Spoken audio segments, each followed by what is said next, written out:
Friends, इस video में हम बात करेंगे एम्स के एक्सपेक्टेड रैंक की कि कितनी रैंक पे आपको एम्स मिल सकता है इस बार। क्योंकि बहुत सारे कैंडिडेट्स का मैसेज आ रहा था कि सर एक वीडियो बनाइए आफ्टर रिजल्ट कि क्या हो सकता है एम्स का कट ऑफ। और बेसिकली ये वीडियो आप लास्ट तक देखेंगे तो आपको समझ में आएगा, क्योंकि यहाँ पे मैं सीधे ये नहीं करता हूँ कि आपको एक मिनट में पूरा 615, 620, 630 या इतनी हजार रैंक ये बोल दूं।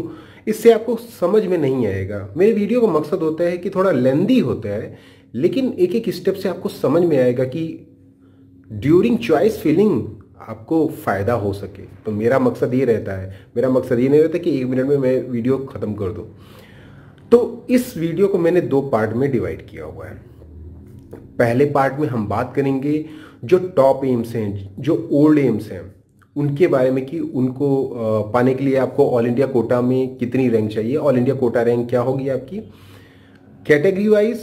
और दूसरा जो न्यू एम्स है या 2 या 3 सालों में अभी नए एम्स जो बने हुए हैं, उनको पाने के लिए आपको क्या स्कोर रखना पड़ेगा। और साथ ही साथ मैं आपको एम्स की रैंकिंग भी बताने वाला हूं, जो कि आपको चॉइस फिलिंग में मदद करेगी। ड्यूरिंग चॉइस फिलिंग आप कैसे एम्स को सेलेक्ट कर सकते हैं ये भी मैं बताने वाला हूं, क्योंकि ये सारी बातें बहुत ज़्यादा इंपॉर्टेंट होती है। कभी कभी डिजर्व करते हैं आप अच्छा कॉलेज, और because of wrong choice filling आपको वो सीट नहीं मिलती है। ध्यान से देखिएगा, लास्ट तक देखिएगा। फर्स्ट टाइम चैनल पे तो सब्सक्राइब कीजिए, वीडियो को लाइक कीजिए, शेयर जरूर कीजिए, जिससे मैक्सिमम कैंडिडेट्स को जेन्युइन इन्फॉर्मेशन मिल सके, जो कि मैं हर बार कहता हूँ। और आप लोग करते हैं नहीं करते हैं ये तो मैं नहीं बता सकता, लेकिन करना चाहिए जिससे मैक्सिमम कैंडिडेट्स को बेनिफिट मिल सके। तो चलिए शुरू करते हैं वीडियो। देखिए, एम्स पूरा डिटेल में समझिए।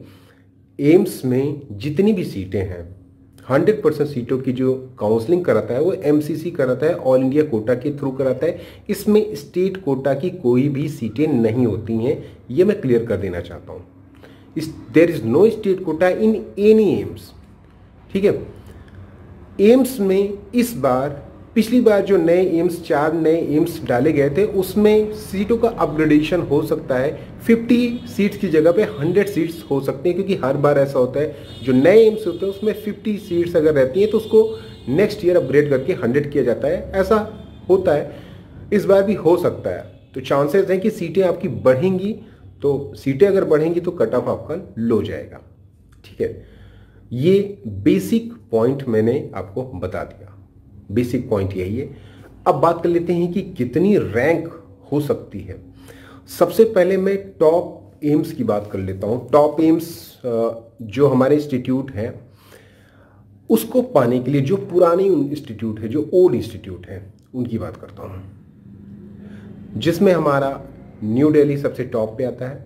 Second AIIMS Bhubaneswar, third AIIMS Bhopal, fourth AIIMS Jodhpur, ये रैंकिंग है। Fifth Rishikesh, sixth Raipur, seventh Patna और 8th नागपुर। ये टॉप 8 एम्स हैं जिनकी रैंकिंग का ऑर्डर लगभग यही रहता है। डिपेंड करता है, कभी कभी क्या होता है कि कैंडिडेट्स अपने स्टेट के कॉलेजेस को पहले प्रेफर करते हैं, स्टेट के एम्स को। तो वो एम्स लेने वाले तो एम्स भटिंडा को भी 670, 680 पे ले लेते हैं, या एम्स कल्याणी को 665, 670 पे ले लेते हैं। ये डिपेंड करता है कैंडिडेट्स की चॉइस पे, लेकिन ये एक ऑर्डर है।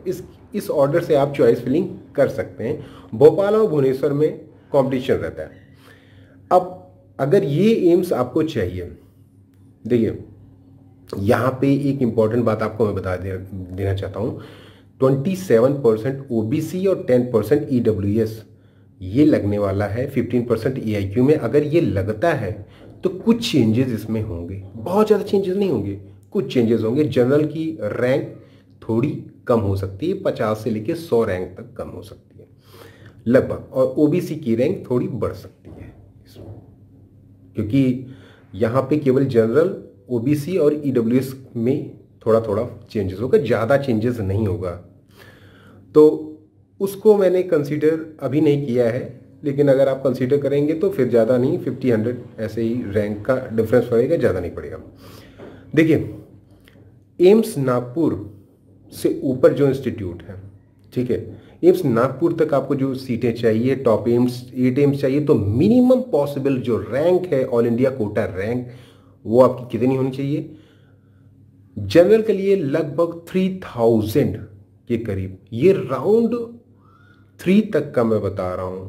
मीन्स यहाँ पे मैं वो राउंड नहीं बता रहा हूँ जो स्टे वैकेंसी राउंड होता है, जो सबसे लास्ट में होता है, और वो सीटें उन्हें मिलती हैं जिनको कहीं पर भी सीटें नहीं मिलती, तो वो तो बहुत ही कम स्कोर पे सीटें मिल जाती हैं, वो लकी राउंड होता है, वो लकी राउंड होता है।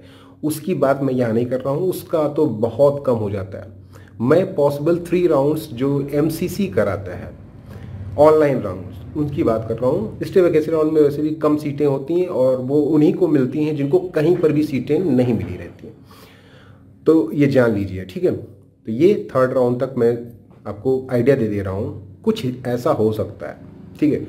जनरल के लिए 3000, ईडब्ल्यूएस के लिए ईडब्ल्यूएस के कैंडिडेट्स इस बार बढ़े हैं, जैसा कि मैंने अभी देखा, तो ईडब्ल्यूएस में लगभग 3800 के करीब हो सकता है, ओबीसी 4000 के करीब, एससी के कैंडिडेट 27000 रैंक है आपकी ऑल इंडिया कोटा रैंक, आपको मिल जाएगा एम्स नागपुर। और इसी तरह से एसटी कैंडिडेट्स 46000 के करीब। तो ये राउंड 3 तक है, राउंड 4 मैंने यहाँ कंसिडर नहीं किया, जो स्टे वैकेंसी राउंड होता है वो लकी राउंड होता है, उसको यहाँ पर मैंने डिस्कस नहीं किया है क्योंकि वहाँ पे कुछ भी स्कोर हो सकता है।